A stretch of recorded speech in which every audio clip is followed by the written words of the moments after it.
Welcome.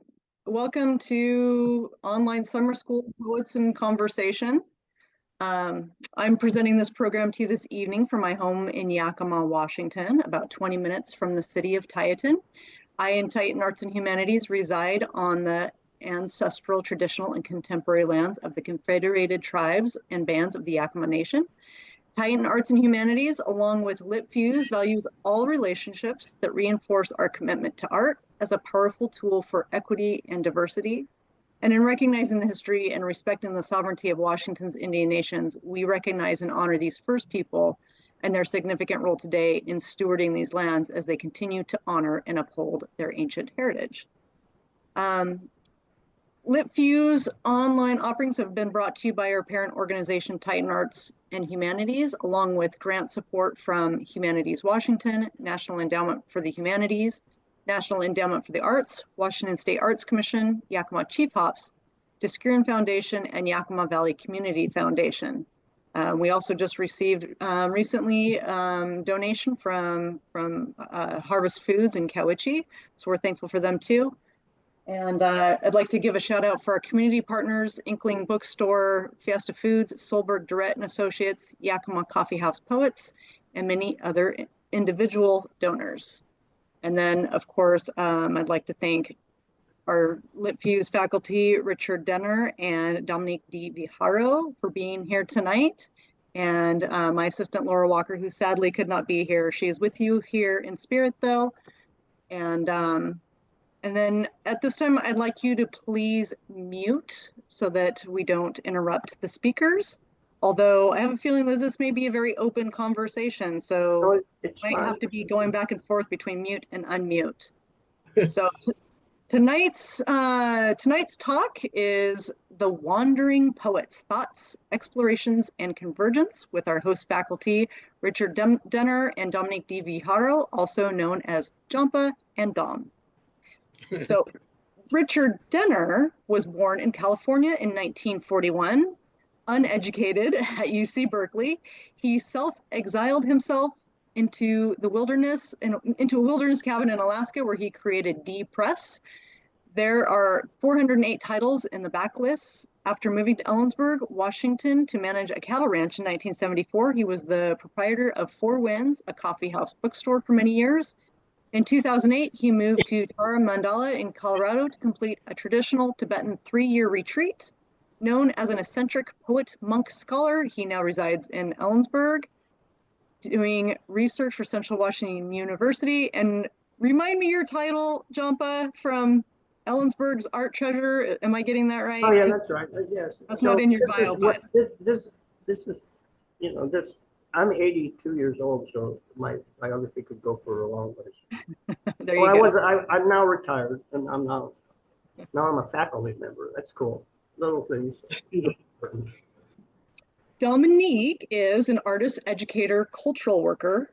As a Mexican native mestizo, son of campesinos, sorry if my pronunciation is off. He comes from the ancestral line of Chichimeca, Purupecha, and Spanish mixed bloodline from the Yakima Reservation in Wapato, Washington. He's an artist, writer, poet, and musician who continues to uphold his heritage and embrace art, music, dance, oration, ceremony, meditation, yoga, wrestling, jiu-jitsu, and aikido as learning and teaching tools of literacy.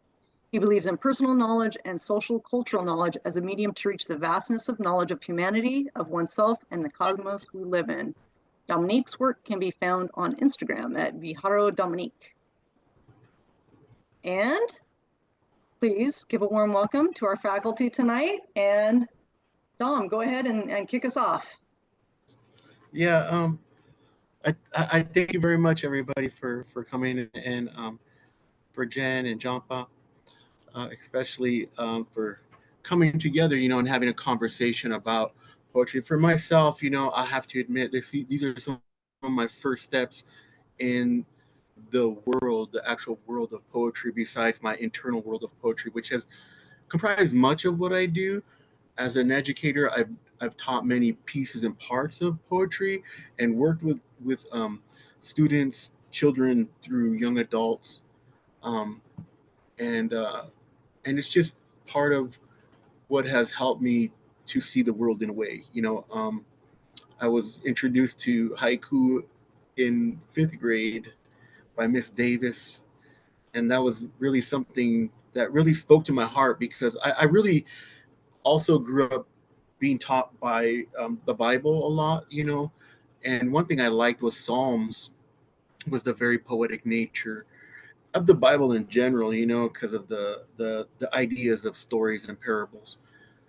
But I mean, I think coming from the cultures that I've come from, the discussion is very, very much poetic, very given in an oral fashion, and much of the knowledge that's passed down, and just what is colloquial, what is not, and I'm so happy to be in a conversation with Jampa here, who has traveled much of the world, much of life in general, and is in a different part of the journey than I am, and has had an interesting methodology of exploring poetry and writing, and how um, I think where we intersect is as young men growing up in this part of the world. I think we took oration and poetry and writing and used it as um, a sifting process of life, it seems to me, trying to explore and challenge thoughts and ideas, as young men growing up here in these lands. But I'm so honored and thankful for y'all. Thank you, Jampa. Did you have anything you'd like to add at this time? To add to that, To add, or to start off with, perhaps I mean, maybe people that are quiet maybe have a question for you. I mean, okay. Yeah. Does anybody have any questions starting off? come on, people, just come up. Catherine figured out how to get here. Yeah, turn your mutes off and don't be afraid to jump in. I think it should be more conversational and dialogue. I'm a philosopher, so I believe in, like, you got something to say, please. Nobody? Dharma. Oh, Don, Yeah, there's Sam. Yeah, right. Hey, what's up, Sam? yeah, so that you find a lot of inspiration from the Judeo-Christian Bible, but how does that blend with I'm gonna say native spirituality that I've heard you talk about? Well, I think it blends very well, because it's really a tribal people. The extent of their record keeping is huge. Um, the Hebrew people were always known for record keeping, as well as keeping track of economics and things of this nature. And because of such diligence, much of like a linear type of knowledge, and um, even the Christ who has come out of, who was a Hebrew person, and ancestorally, as well as um, I guess you could say the basest person of the Christian ideology, and even in the Hebrew ideology, uh, uh, the Christ, I guess, or Jesus, is a term for the one who's anointed, signifying, like in Buddhism, the Buddha, Gautama Shakyamuni, was named or given the title as Buddha, and this is a Buddha that a title that is recapitulating throughout, I guess, the essence of time. But going back to the Judeo-Christian, it's an interesting way that it has reached me. Um, but it does come from a tribal people, and there's many different philosophical, spiritual, esoteric pieces and parts of any thought process and religion and spiritual belief that comes from people who are closer to the earth. I think it just kind of vibes with the spirit of things. Uh, I think the further away from the earth we come as a society or people, I think we speak less of the language of nature. So I think that's the only difference, good or bad. I don't know. Yeah. But I think How do you get it into your poetry? How does it manifest in your writing? I mean, you know, the themes or the metaphors. in some fashions it has to do with the movement that it provokes. If Oh, it's a very spiritual nature movement, you know, and I'm brought to tears, it has to be something has to be done with it, and either it's written or I pick up my guitar. I also write music, yeah. um, or I look into it and I study further of its nature, you know, and it really depends on how I'm moved. If it's a piece of anger or a piece of historical knowledge I'm trying to reach, I think this is part of like how Paulo Freire, from the line of education I come from, the um, a humanistic line of education that a lot of people recognize the pedagogy of the oppressed. So he uses it a lot and discusses a lot how um, the freedom that education and literacy brings is an internal process. I think much like how he's a more of a modern um, social theorist, much like the old school teacher, like the Buddha, that teaches a type of social theorism, but also very personal piece. But taking these different aspects of thought processes really depends on how it's created. I think The for myself. the poem. Do you mean? I mean, Yes, exactly. because as a Buddhist, I mean, I mix in Buddhist metaphors all the time, just as part of the writing, because Yeah. I've been immersed in that for so long, without it trying to be too heavy-handed. Although a lot of times it seems I use tantric phrases that I know the tantric practitioners will know that there's 3 or 4 different meanings, because all of that kind of writing is what they call anagogical, meaning it all has to do with steps towards your enlightenment. So every Mm. poem then becomes on one level part of the Buddha process. Or the with I mean, philosophy is one thing and poetry is another. I think Ezra Pound says, you know, poetry, philosophy has no pictures, you know, because it tends to be all these concepts that are isms and things. And so it's really hard to use all that non-conceptual language in poetry, which wants to focus on something like a shirt or a plow or a bird. And you can make it somehow spiritual, but without talking about its ontology or something. What do you think of that? Yeah, I really like that notion of alliterations and how they can colorfully put together something that just moves you. You know, like again, you know, something spiritual as a shovel, but the essence of what the shovel means, you know, is a lesson that my father taught me of Uh-huh. conservation of work, and if you're shoveling all day and digging ditches all day long, you're gonna have to last, but also not overwork yourself or overthink your own body. Like I have a big body, so I was always just trying to you know, muscle it, you know. And he's like, whoa, and discussed Mm-hmm. the nature of shoveling, why that is, you know. But it also it's one of the greatest lessons I've ever learned, I think, from him specifically and directly, and being able Yeah. to break down into little pieces and parts is something holy. I guess for me, that's more of a spoken word piece that comes out during conversation, or sometimes when I do have a bunch of poems, I discuss that aspect Yeah, I see. of knowledge I learned. Yeah. Huh. It made me remind me of coming home drunk, really drunk, and then my dad made me dig a ditch across a gravel road. Uh-huh. To, I don't know whether I learned anything, but I know how you feel.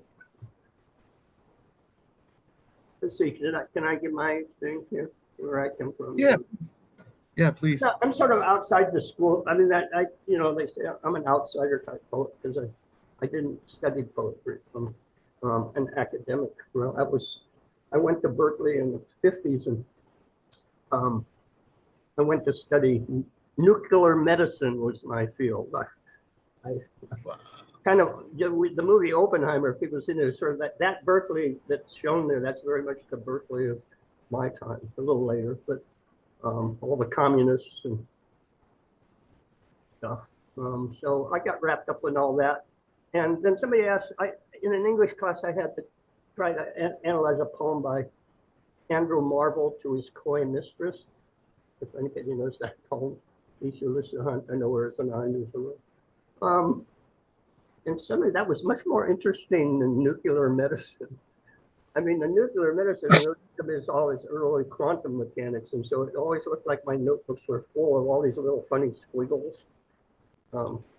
And somehow being able to analyze a Renaissance poem seemed like something I could grapple with, get my teeth into.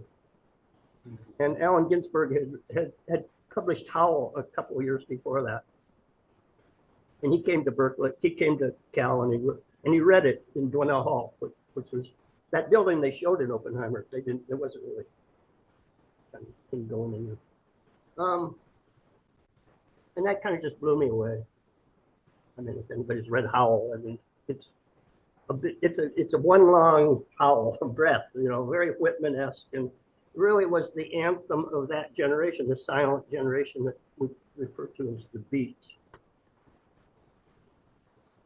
And that just seemed, well, I started writing, and then I had an opportunity in 1964 to go to a conference, which there weren't conferences then, and they didn't have classes of workshops. And in college, they didn't have MFA programs really. And so this conference at Berkeley had all of the Beat and the Black Mountain poets and some of the New York poets. And they gave, for about 3 weeks, they gave workshops and talks and readings. And it just continued. Like what we want to do on Saturday is it continued from the workshop off to the bars or to the restaurants, and then off to people's homes. And then you just stayed through the night reading poetry, and you had the great generation of poets there to give you acknowledgement that sort of you were doing something that sounded cool. They'd sit there and listen. And, and so that seemed like I finally entered into a group of writers that, like I was a part of the International Poetry Workers of the World or something. Well, that was in '64. So I mean, I wanted to go on and do other things, and so I think from that time I met, like Gary Snyder was important. I think he was the one that organized that, and I was intrigued by how he looks at work and how your metaphors and stuff can come out of your jobs and all the vocabulary. And so I had a long line of like maybe 50 jobs, everything from being a logger to a cold storage worker to a tree planter to a cowboy to a this or that, a stock clerk, or, so all of those things seemed to be a good source for poetry. And I started to see it kind of as I wouldn't have called it a spiritual journey, but I think I saw poetry sort of like a pilgrimage. So this term wandering that we had, maybe meandering would be better, because it's like you're on a pilgrimage and you kind of go off over here and then you go over here, and then you kind of, you're on the way to something, but it's like you take your time to get there, and as you get there, you pick up more information, life experience. Yeah. So in that sense, my whole life has been really in poetry as a practice. And now I have. Yeah. Oh, go ahead. Go ahead. No, I mean, me, I could go on and on. So stop me. No, I was just being a contemporary at that time, which I do want. I would love to hear more about. What do you think about, like, again, your quantum medicine you're working with? And I always have this notion of Occam's razor, Yeah. and the discussion in science, how that has to be kind of like the simplest explanation usually is closer to the truth. But in a way, to me, it seems like that's another way of speaking on the nature of the poetics of science, to be able to simple simple but eloquent. I mean, Occam's razor is it's simple, but it's also the most eloquent. So that eloquency or beauty of that insight overrides the more cumbersome, more complicated explanation. So in that way, yeah, I'm a kind of, one of my, actually in terms of style, but maybe Robert Creeley has affected me more in some ways, the way of working with little small pieces of language to build little boxes of thought, and how, so each thing has its little delicate meaning, that every word has its own poetry, history, and etymology, but also its resonance and its sound and the image that it gives.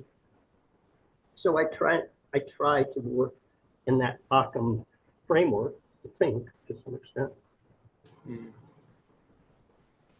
Yeah, I always find that really interesting, you know, like the nature of this esoteric, and the nature of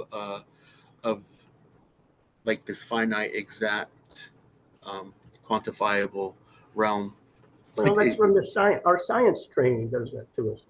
Right. I think this is a harder thing for a lot of poets who are not so involved with science, and so there's been this argument whether or not the scientists did it. It's sort of like the fairies are not gone. They just got small and became bacteria. I mean, the mold on the bread that once was the fairies did it. This is the bacteria, and the term, whatever that bacteria is, you know, it's probably an anagram of some number. It's not very metaphorical, but it's still the same thing. So how to find a way to integrate our abstract, more philosophical line into language in such a way that it's beautiful and not too dry. But on the other hand, like Plato says, the poets really don't know what they're talking about. I mean, they hardly know anything about anything in terms of words and stuff. They're just babbling from a philosophical point of view. They can't tell the truth half the time because they're picking up stuff and making word salad and surreal gestures and jokes, and it doesn't have any meaning. That's why nobody pays any attention to it, for the most part, because it's a foreign language. Might as well be nuclear physics. Yeah, I see. Jampa, I have a question. Yeah. Huh? So you were there last week, or was it or last time we had Poets in Conversation, and there was a lot of talk of. I don't want to. That conversation upset me a little bit. Well, but I understood it. Right. To hear your take on that. The poem I wrote was not the pretty Perseid. Not everybody was there. So just before you go on, because I want to hear what you're saying. But before you go on, so the last conversation we had was very much on poetry, but on research and being tasked to write a poem that you've been assigned. Mm-hmm. And then so jumping into research to inform your poetry and then having that come out in your poems. So Jampa, please fill us in on how you took that conversation. Jampa has somewhat of a photographic mind, an encyclopedic mind, so I don't have to go very far for a lot of research. So I already knew about Perseus and Medusa, and but I also knew that it was the destroyed comet, so it was debris. And so rather than talk about how beautiful it all was, I wanted to be kind of anti-poet and say, yeah, right, I just read about these people at Joshua National Park leaving debris or trash at the park as they watched the comet. So debris above, debris below, you know, as above, so below, very metaphysical. And that way I could address the science because I had the it was comet Swift-Tuttle 109P or something like that. And I'm sure the scientists, you know, they had a reason for naming it that was poetic to them. But on the other hand, the way poets want to always make everything into this other realm of glory and beauty and sort of smallness and bigness and stuff. Well, sometimes that's kind of insipid when there's really an obvious thing like the earth is flat if you look at it.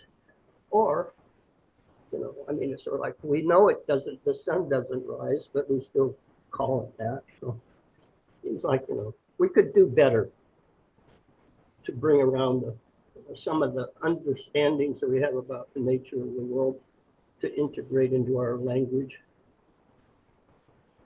without Do you destroying think language. research is at odds? Do you think research is at odds with poetry? Yeah, no. So like what's her name? Joy. She got blocked by that. But here's a poem. Could have been 14 lines. It was just like the Perseid meteor showers. Oh, there's one. Oh, oh, oh, oh, oh, oh, oh, oh. You know, that's a poem about the meteor shower. You know. But you didn't have to go anywhere for that, right? I mean, you could just have the kind of concreteness of the excitement of the shower without much of anything. But otherwise, you have to do all these layers of you know, she couldn't figure. She didn't know the difference between a meteor and an asteroid and a comet. Well, you didn't need to. It's just all you had to have was some sort of idea around what was. It was a hard poem because you also have a smell too. So I don't know the garbage smell of the trash or something. I just let that go, and you know, I worked on that. Then I worked on that poem for 3 days before I kind of trimmed it down to something before. So it's all like a sport in a way, right? So in a way, it's like playing with the ambiguity of words and with your audience. Yeah, that We kind of talked. fun. Yeah, we talked a little bit about writing for professionality and writing for personal self, Mm-hmm. and writing throughout time and how it's changed. You know, Some I of think it's that still here. A lot of it's still here. I mean, I was looking today at something called projective verse. I don't know if anybody's read Charles Olson's essay on projective verse, which is really what distinguishes the postmodern poets from the modern poets. Modern being everything up to about 1945, and then all the formalism of that era. Then the postmodern kind of breaks that up, and they don't use metaphor and they don't use simile, and they scatter their words around. Well, this generation, they haven't gone back to look at all of what the history is, but they are definitely off in this new realm, reinventing the wheel. But then at what level of seriousness is it? So much poetry begins kind of with just me and my angst and my confession of my sins or something, or my failures and things, as against, you know, can you get into the world? Do you have anything to say about the world? And then if you do have something to say about the world, can you say anything meaningful about it that might help all of us move ahead, like prophecy? Not much poetry reaches that level. Now I sound like Euripides or somebody, so cancel all of that. No, but I mean, I just happy to be able to write a reasonable poem, like you would build a box, you know, that has a floor and the walls that is solid and sits there. That's a good accomplishment without getting all, you know, super metaphysical. yeah, you bring up a really good point though about again, you know, about challenging oneself not to use use form to to feel poetic, or to use alliteration to be poetic, that us as poets have to look at a form of truth that follows throughout what we're speaking upon. And I think one of the issues that I have had recently, and I go in different cycles, but I think one recent issue I've had is the honesty that cuts deep. You know, I think I'm in Oh yeah, if you can get down there and peel off those. yeah, that has been an issue for me lately, and it hadn't been in much of my life, but recently it had been. You know, so I've been really getting in there and having to deal with those visceral This is the emotions. other thing, this idea of the occasion that came up in that earlier thing, you know, how hard it is for somebody to write something for a wedding or a funeral or an occasion. And I feel things are always an occasion of some sort. A wedding can be a happy thing or a sad thing, or a funeral can be lots of different things if you're kind of into it. So this idea of getting in to those deeper levels, like sometimes it really does take some emotion, like we're going to say it's spontaneous emotion, recollected in tranquility. Well, there's a lot of different elements to that. The spontaneous emotions, of course, come up often, but like sometimes there's just more there than you can deal with. You got to kind of get away from it. But on the other hand, you don't want to be so far away that you can't remember what it was. I've had cancer a couple of times, and generally when I'm dying, I start cutting away at the layers of my being to see what's really going on. But I have to be kind of under pressure like that. Otherwise, I get superficial, and I should, little stuff like Perseid meteor showers. Yeah, Jampa? Yeah. Jampa? Uh-huh. Could you explain what you meant by that? No. I mean, well, you were talking about cutting away the layers. Well, so this book of poems, I'm drinking from the cancer cup. It's called Drinking from the Cancer Cup, which is kind of dark, right? But when you're dying of cancer, or it could be, I was doing chemotherapy, and so again with my different layers of understanding of the death process as a Tibetan Buddhist going through bardos. I also study Orpheus and the whole Orphic process in the Greek tradition. And so I tried to think of the whole process as what they call katabasis. So I had an idea there around dying in stages and through different steps of the process. And with each of those came realizations that I wanted to discuss in my poem. So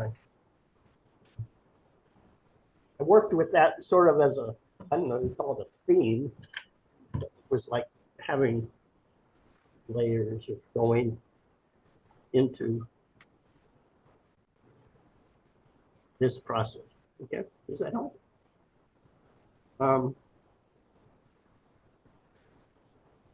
don't know where this poem is, so I can't read it.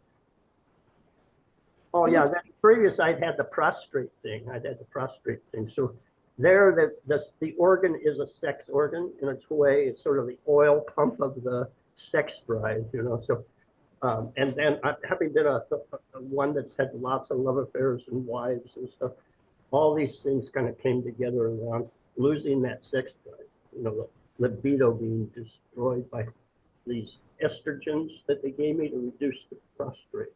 So each of these stages, I had to go into my inner being and look at my life in ways of what I was losing, but how was I going to move in a new direction? So that was also the process of becoming a Tibetan monk and beginning to practice as what they would call as an it rather than he was shifting genders in a way, kind of before the present mix-up. But I mean, I was trying to get into myself in ways that I could create a new identity. I mean, because I knew I was going to survive it. I just, by the standards of the medicine, but I, was trying to deal with it as the process about it. I had also been taking care of my parents that were elderly, my dad and my mom, and so I was with them, taking care of them for 10 years. And then there were inevitable episodes around my father's dementia, which tested my practice. So again, had to go deeper and deeper into a relationship with an older man who had been my authority figure, and now I was taking on that authority.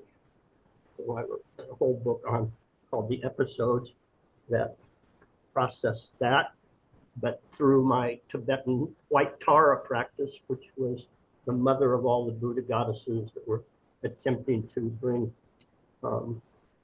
equanimity and compassion to all beings, so that I could challenge my anger and frustration with my father.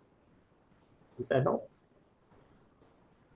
It's a lot of blah, blah, blah, but there it is. So, I mean, I don't know. I mean, these are just processes that I use writing kind of as a vehicle to work some of this out through stories and my different layers of being, or my different personality structures. Can we all do that? Can I ask another question? Yeah, sure.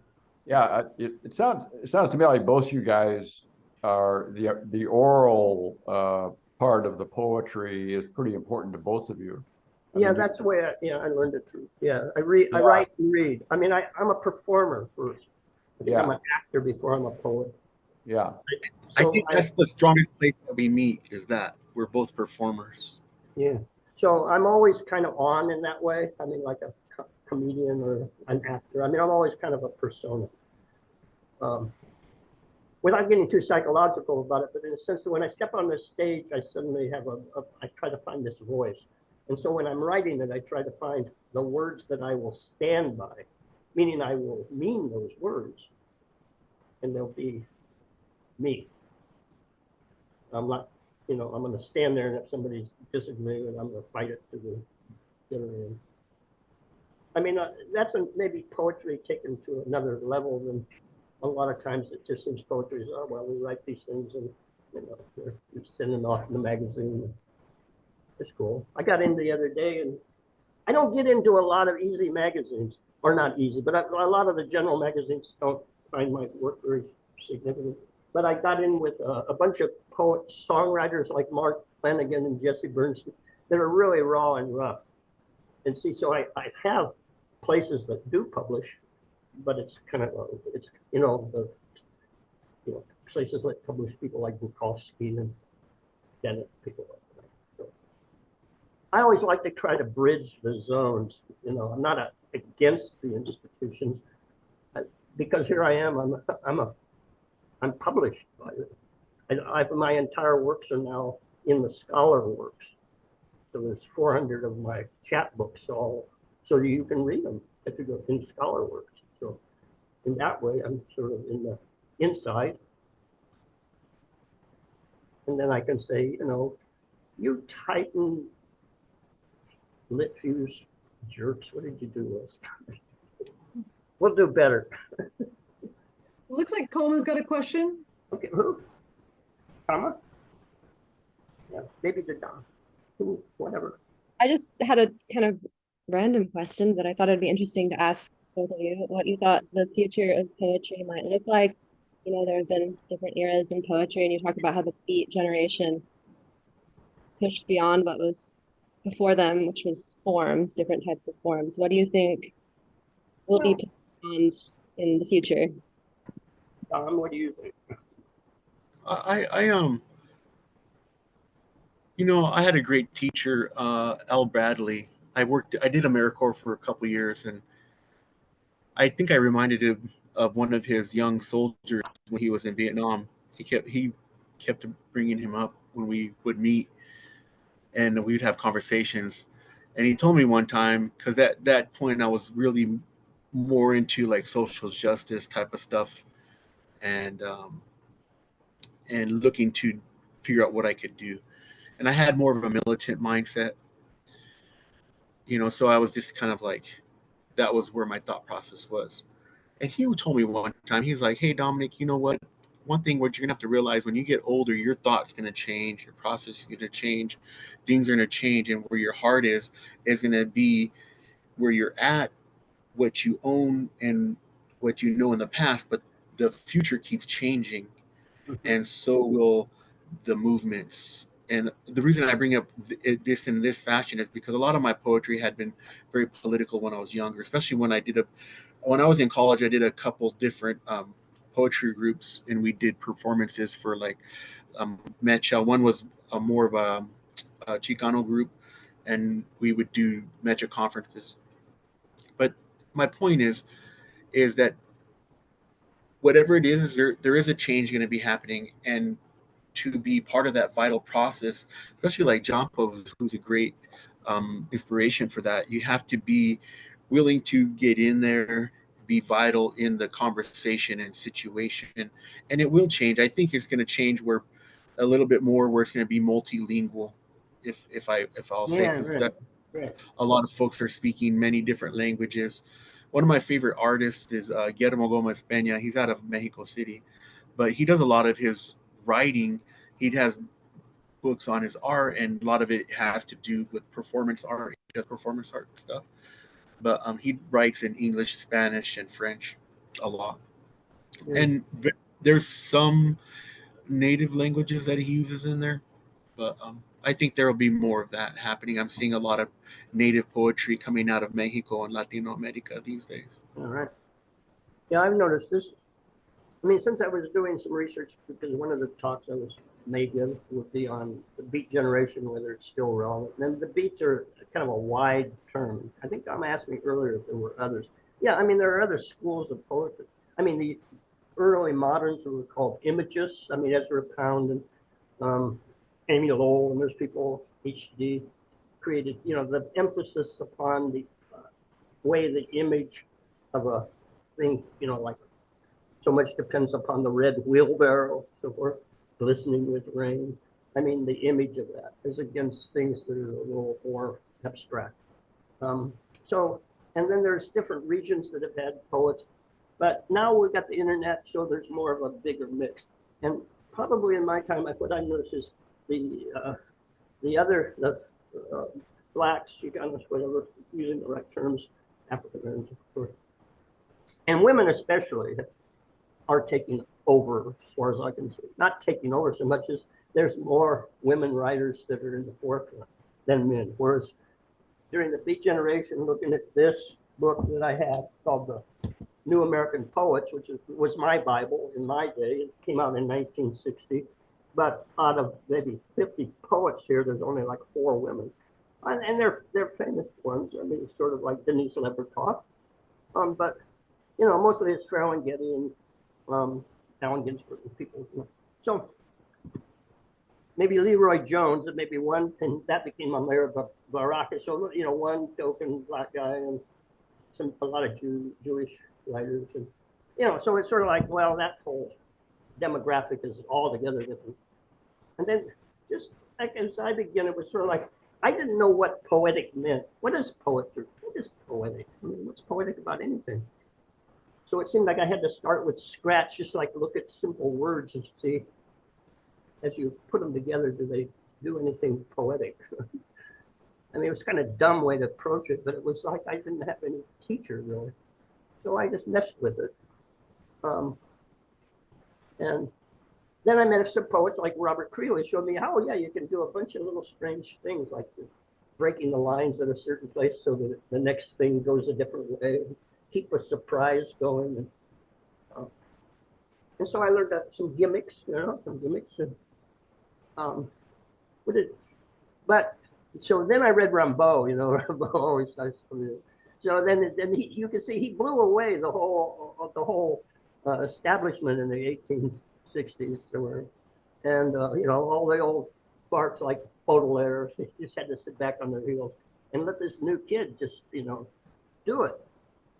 And that's what I'm seeing is this, a lot of young ones that maybe don't know all the dead white guys that care, but they're reinventing the wheel and they're doing a great job of it. Enough said. And so they'll make their mistakes but they're drawing on their own sources. So again, you know, it's all the, you know, gender stuff, human rights, all kinds of things that have always been there. They don't go away. But they'll work it out so that they can communicate, the idea being to make something clear, I hope. That's Keats, right? Claritas. But they're using negative capability because they're not afraid to go into the oddball zones, you know, to find it. So the more power to the youth. How do you access an oddball zone? Me? Yeah, how do you access an oddball zone? You're talking about You do that about 24/7. Any place you want to start in your brain, you've got to start. So oddball zones everywhere you look. Well, I mean, so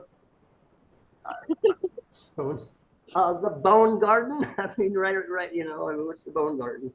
And that's just an odd metaphor, but you know, if you have a whole thing around the use of sacred zones and rituals, and those things are important to you. Then there's also your relationships that get you all wound up, and those things can be a force because you're using energy.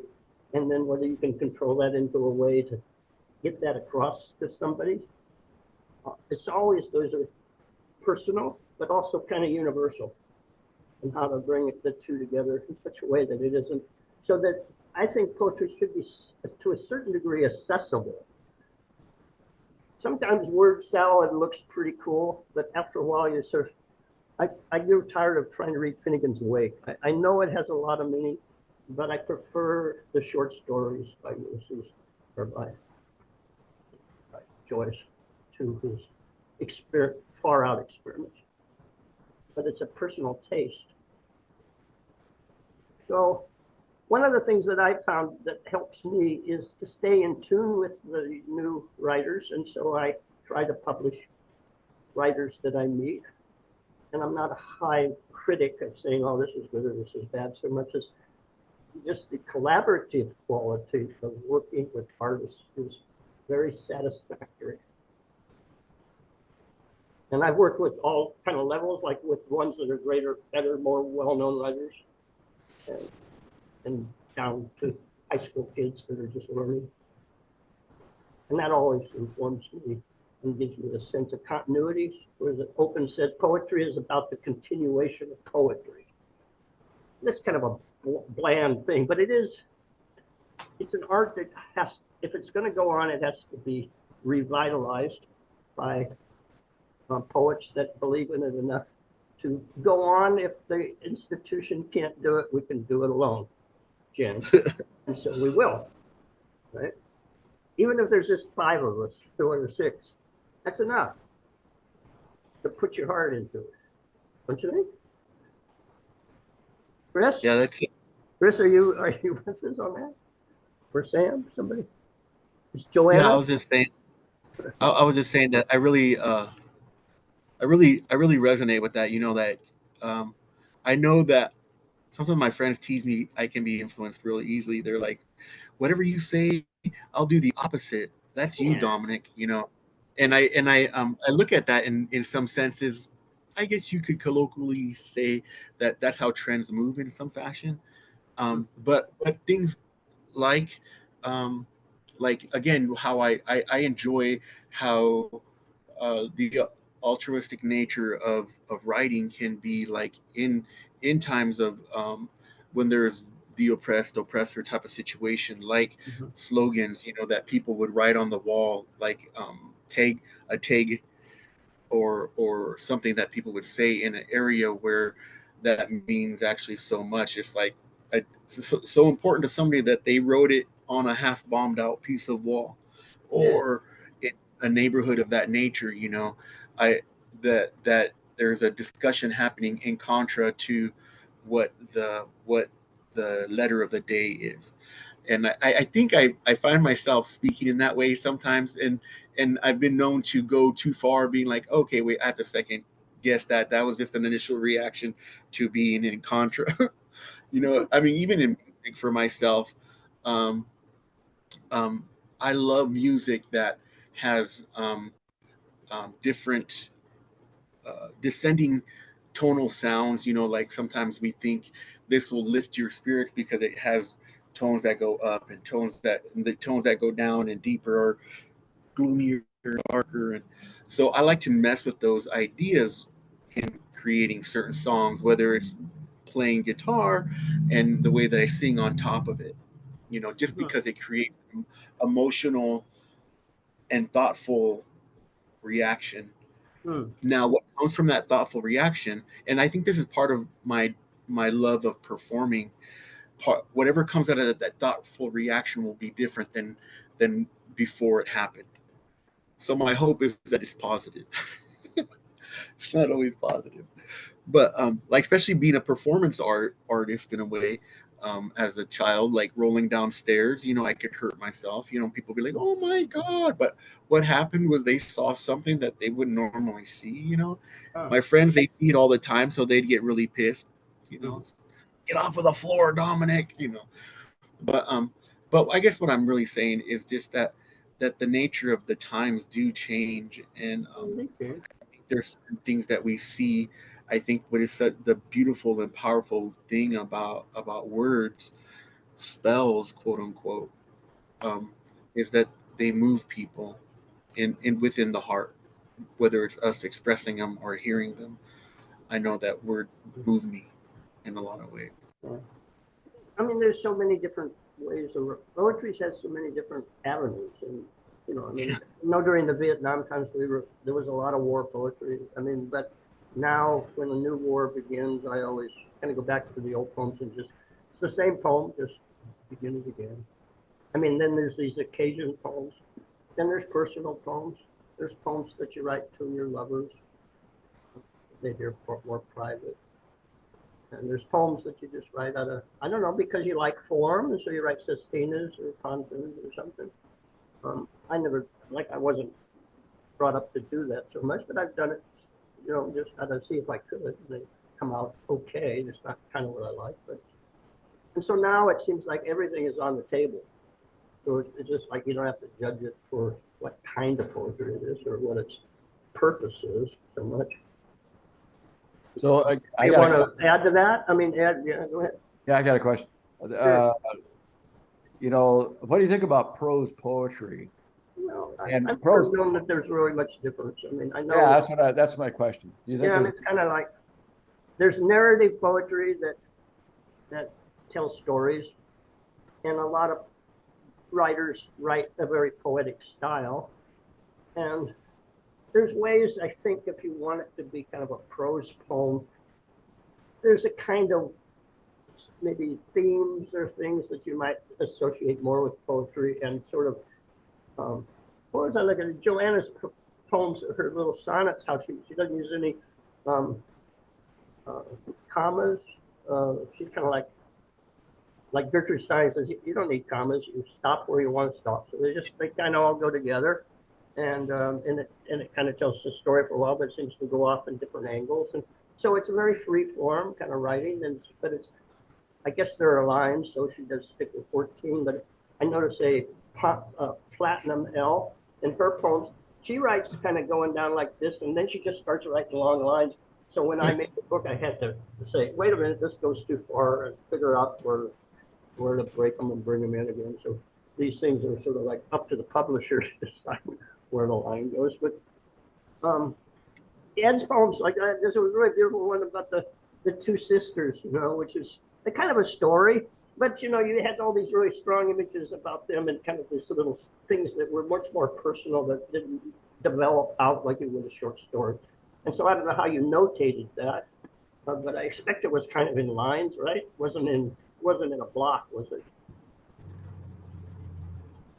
Ed, did he disappear on me?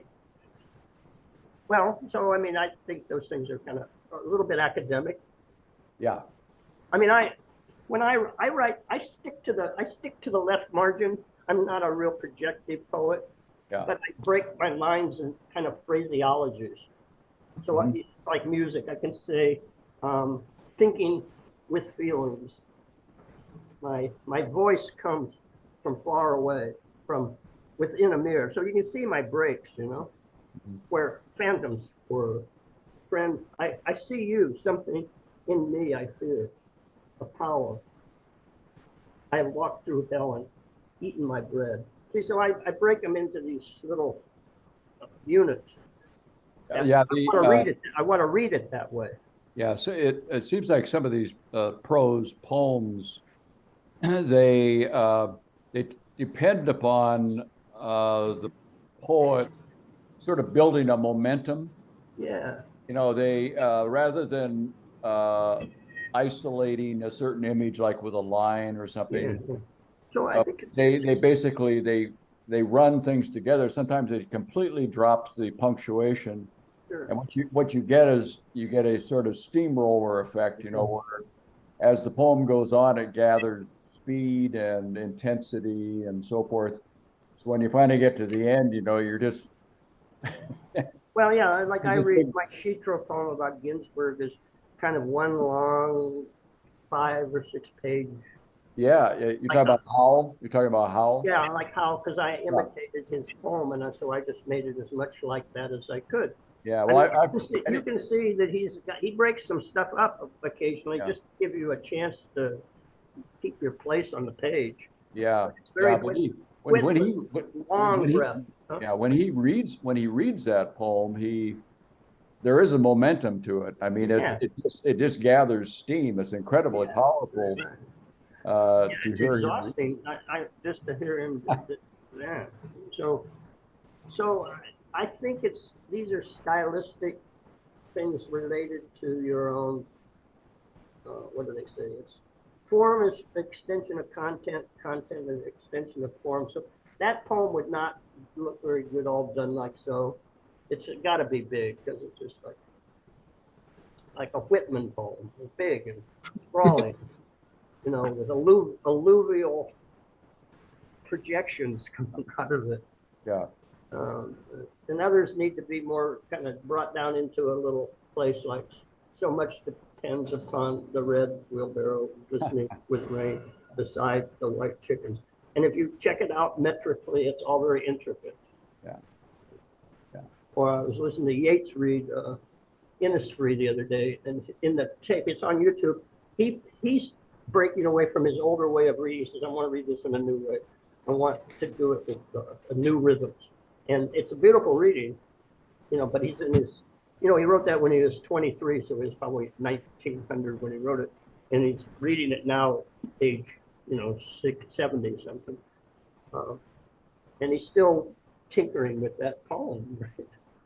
It's, you know, probably one of the most famous poems of all time. Certainly.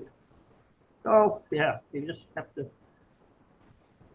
every poem can have its own sort of, again, the content and form, and the form can be, whether it's beboppy, one thing, and if it's more structural, it's another way. And if it's a sonnet or a sixteen or one of those, it's got its rules. So when you guys are writing, are you thinking about how the poem is going to sound out loud? Or as I'm writing, I read and write. I mean, I sometimes might write quite a bit and then read it and then re-notate. And I also do a thing that probably nobody is really, I have invented my own mode of writing, which is that I write inside of a book.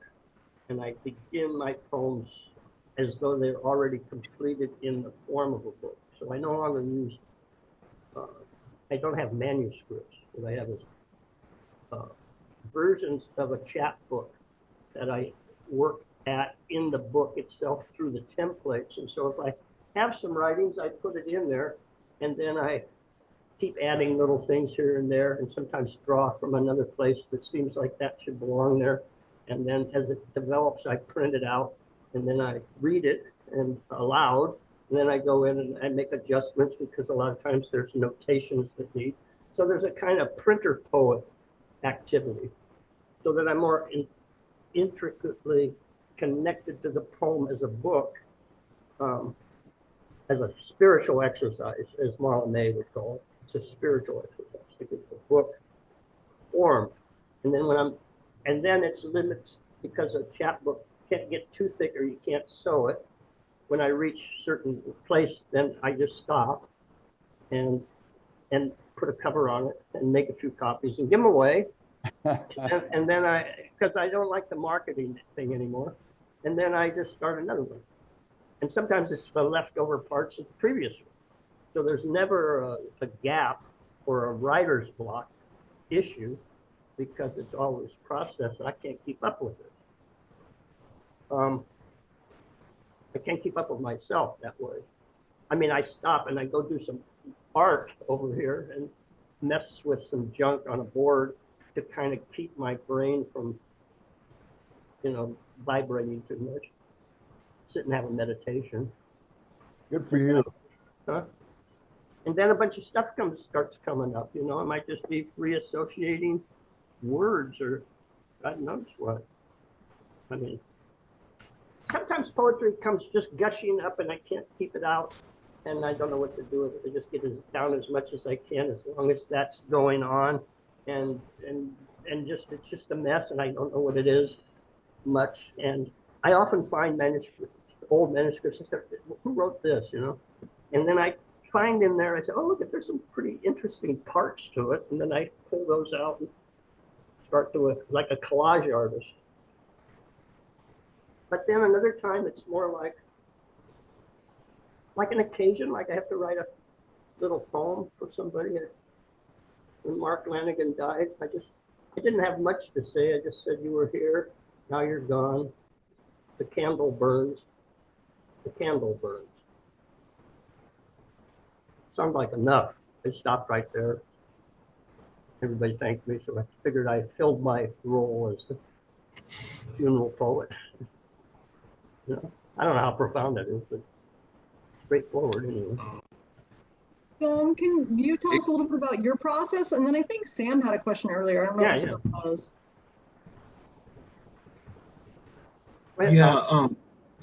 Yeah, so first off, I'd like to say that's awesome and profound, because for me, in a way, it's a small circle or large circle, because the Screaming Trees were one of my most influential, one of the most influential bands that I love from around here.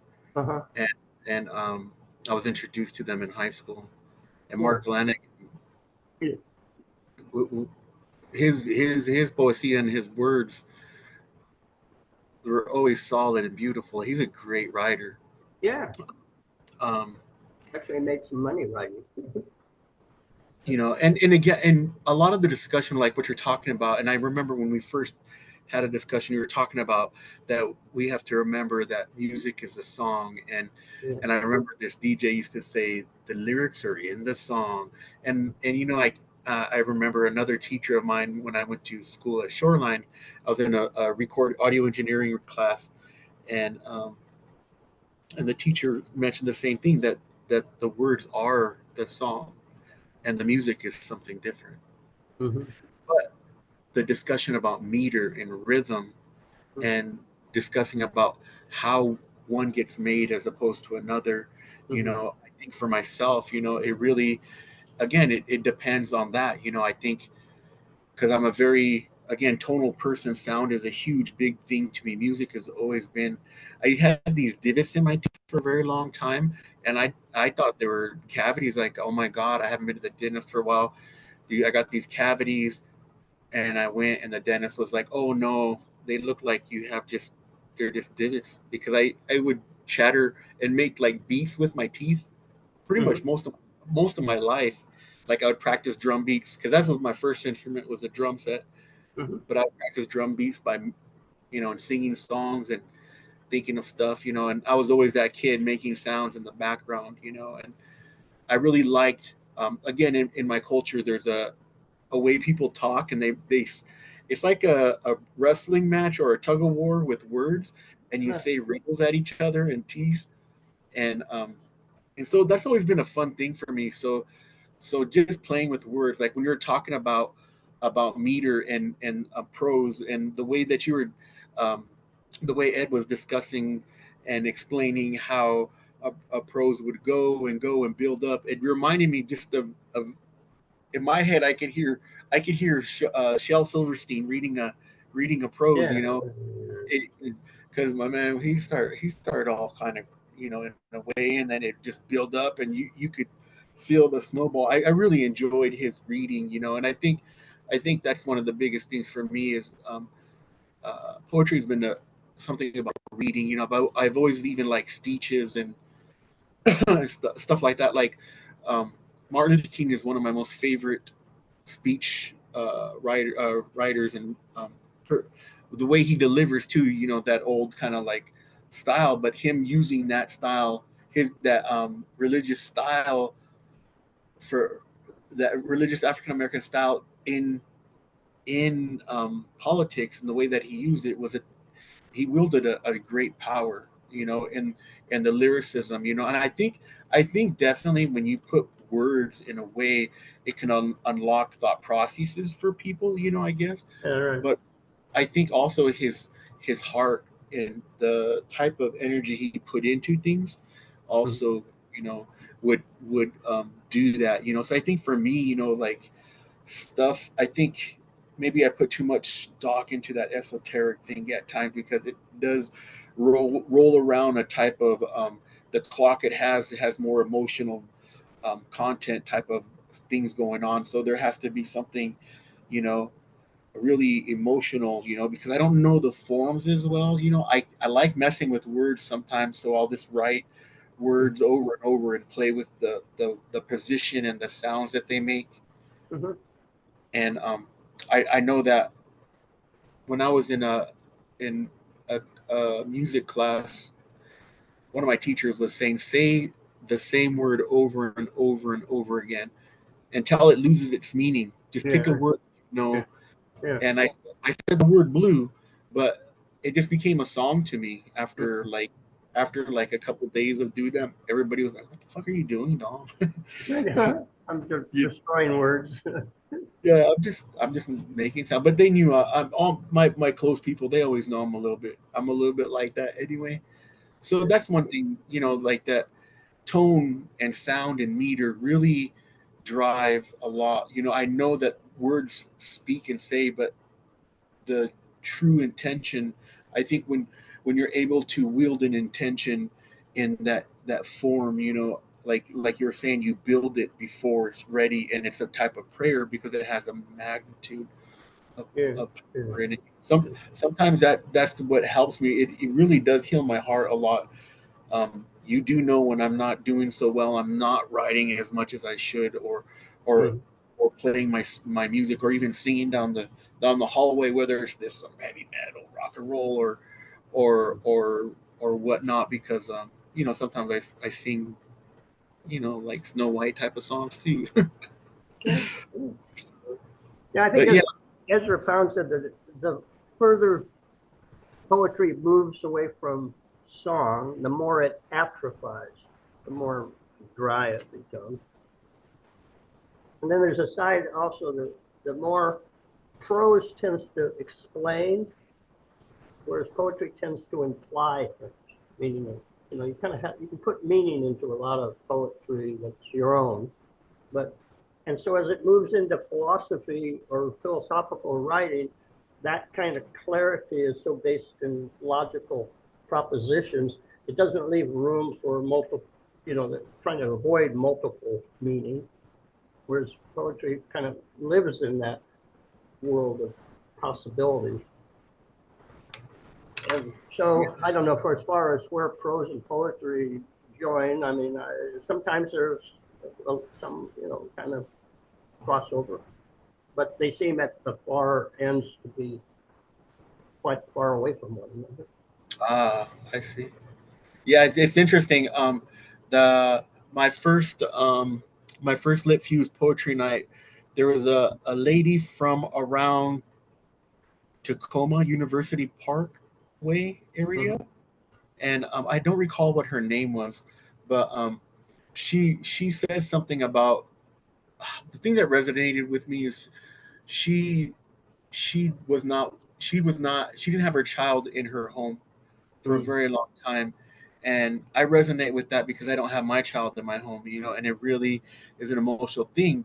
And one thing she mentioned was that she was getting less poetic and more into prose Mhm. because she felt like she could hide a little bit more within the implication of the poetry, and the Mhm. prose were more, and the short stories were more, Mhm. there was less place to hide, you Mhm. know? So it's interesting to think of writing in that way when I'm understanding what the forms are and can be used for. I think Mhm. that's an interesting implication to use it in that. In music, I've thought a lot about that. Like I want to learn all the forms, of this style of music, and it'll just make it easier to have a tool shed in this fashion. But what I do know is all this, and this is the type that I express and how I express it, and the instruments I play.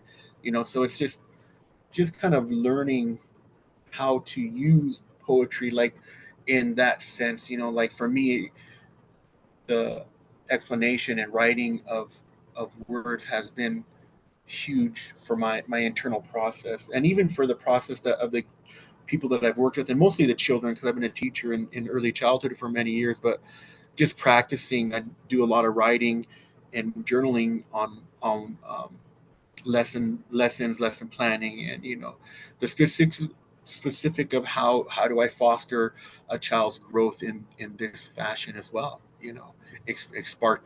Spark their joys and excitements about standing in front of people and orating or performing, which is fun at times, especially like in circle time. It's my favorite time.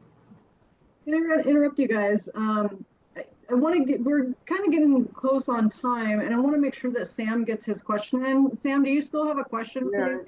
Some other people too. Sam, go ahead. To be honest, I pretty much forgot the original question, but I mean, basic comment. Like I've had entire arguments with people who say that prose poetry doesn't exist. Some poetry doesn't exist. Yeah, prose poetry doesn't exist. Oh, prose. Yeah, well, okay. And so this has been a really interesting conversation in that argument. I don't know why would they say that? I don't know. It seems like a lot of people get really hung up. There's some old-fashioned ideas that poetry really is verse, and I think from the modernists, I mean, I know there's so many arguments of, well, those old dead white guys like Robert Frost or Joe Powell. No, he's not dead. I mean, they know how to write a very traditional imagist poem, where they really they're not even in the poem. It's just the poem. It's the snowy woods. I don't know who, you don't have a sense of, there's somebody writing it, but it isn't that. As against other kinds of poetry, are like that, and it's in verse. I mean, it's got these structures. But then with the postmodern, I mean, it's sort of like, well, forget all of that. You don't follow meter, you follow the musical measure, like jazz. So it, and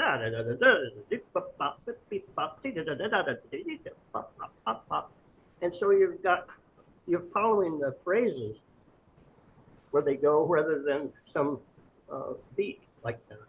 It's in there if you want to get down metrically and sort it out in terms of iambs and spondies and so forth. But it's sort of like, well, it doesn't really breathe if you get it too tight. Even Shakespeare, if you read him closely, he's not that tight. He's got lots of little half breaths in there. So if you wanted that real strong, like I used to say for poetry was the modernists in reaction would say rhyme was the common cold of poetry. And so they tried to kill that as best they could. And then, now it's returning because, well, I think it gets to where it seems like there's such a free-for-all that there's like, don't we have any sense of the tradition, and shouldn't we be able to understand these forms and be able to do it that old-fashioned way?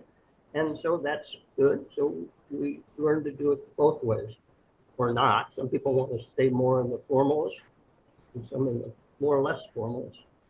And then for prose, well, that's a big field there, but how much do you want those lines to just flow to the edge of the page? I mean, at a certain point on the page, it becomes a matter, are you going to justify that end, or are you going to allow it to break? And then if it's longer than the page, where are you going to put the extra piece?